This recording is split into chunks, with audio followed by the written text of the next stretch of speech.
Are you making mistakes with your podcast that could be costing you listeners and revenue without even realizing it? Well, today on Legit Podcast Pro, we're uncovering 3 colossal errors that many podcasters make that could stall your show's growth and profit.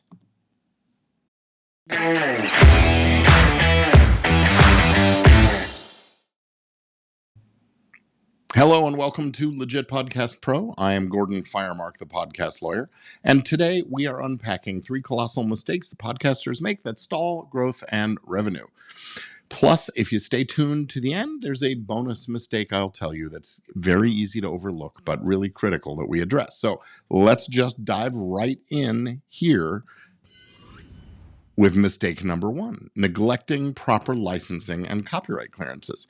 Using copyrighted content without permission is probably the most common pitfall that you could experience that will have serious repercussions from a legal point of view. This kind of oversight leads to lawsuits and hefty penalties and fines and damage awards, and of course the necessity to pull your content or be taken down with a DMCA. That damages your reputation, your listener trust, and your ability to continue doing business. Just imagine you're a podcaster, you've used a popular song as an intro without a proper clearance, you face legal action, you get multiple massive damage awards or fines, and you have to remove those old episodes and so on. That's not the kind of thing you want. So to avoid this kind of a problem, you always want to seek out royalty-free or Creative Commons licensed music and sound effects, or have it created for you specifically. Hire a composer. But you can use services like Epidemic Sound or explore Creative Commons music website and so on if you're looking for safe options there. But keeping your podcast legally compliant with these kinds of things not only protects you from legal strife, but it enhances your professionalism and your credibility. Mistake number 2 is not having an appropriate or adequate brand and content strategy.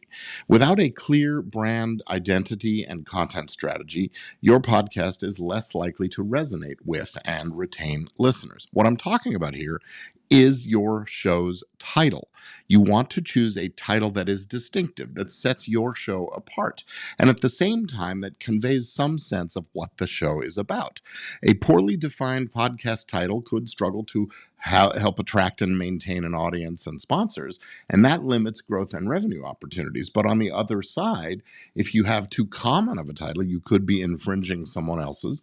You could find your audience being confused or diluted with other shows in the marketplace that have the same title. So don't choose a title that's already in use for a podcast or a YouTube channel. I always recommend do a search, go to uspto.gov and just see what's out there for your title. Search on the podcast directory, search Amazon, and search elsewhere just to make sure that you're not going to be running into issues with some confusing similarity to some other brand.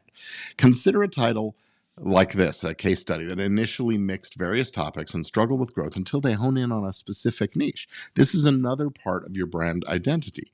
When you are focused and your audience knows what to expect, you can expect to see a significant increase in audience attention and targeted sponsorships, because after all, you can be all things to everyone, jack of all trades, master of none, or you can be one thing to everyone in your niche, and you can be the go-to.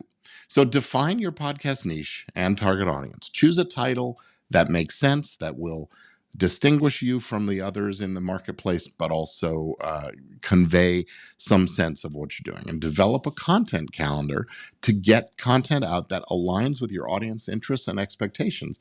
And that will keep them coming back for more. Because a strong, consistent brand and content strategy are key to building a loyal audience and attracting sponsors. Now, mistake number 3 is overlooking formal agreements in your collaborations, your work with your team, and so on. Skipping these formal contracts in your collaborations and working with your team can lead to disputes, misunderstandings, misplaced ownership of assets and property, and so on. Informal arrangements can be very comfortable because, nobody's worried about anything. But not having the conversations about these things is where the danger really lies. So that can result in later conflicts over roles and responsibilities, how revenue and ownership are going to be divided or shared or not, potentially leading to various legal disputes, broken relationships, and sometimes podcasts just end up having to go away because the co-hosts couldn't figure things out.